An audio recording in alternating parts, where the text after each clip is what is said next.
নারী সদস্যরা বেশি করে তালি দিচ্ছে, আবার তালি দেন ভালো করে।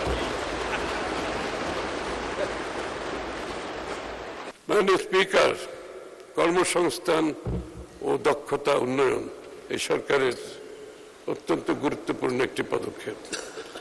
করব কাজ গর্ব দেশ নীতির ভিত্তিতে বিভিন্ন খাতভিত্তিক কর্মসংস্থান সৃষ্টির ব্যাপক পরিকল্পনা বাস্তবায়ন সরকারের অন্যতম প্রধান অগ্রাধিকার।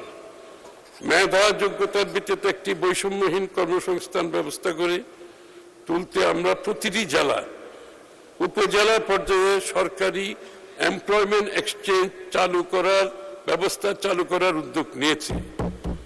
প্রত্যেক জেলা উপজেলায় একটা এমপ্লয়মেন্ট এক্সচেঞ্জ হবে, যাতে করে লোকজন তার চাকরির সুযোগ কোথায় আছে সেটা বুঝতে পারে, সেভাবে সে তৈরি হতে পারে। শ্রমিকদের আইনি সুরক্ষা সুদৃঢ় করতে আমরা ইতিমধ্যে বাংলাদেশ শ্রম সংশোধন আইন 2026 জারি করেছি। কর্মক্ষেত্রে নারী শ্রমিক কর্মজীবীদের প্রতি যে কোনো প্রকার সহিংসতা বা যৌন হয়রানির বিরুদ্ধে শূন্য সহনশীলতা নীতি কার্যকর করা হবে। তাদের জন্য নিরাপদ আবাসন ও যাতায়াত ব্যবস্থা অধিকতর সম্প্রসারিত করা হচ্ছে।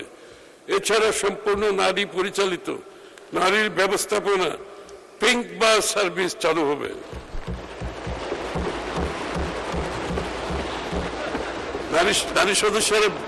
নারী সদস্যরা বেশি করে তালি দিচ্ছে,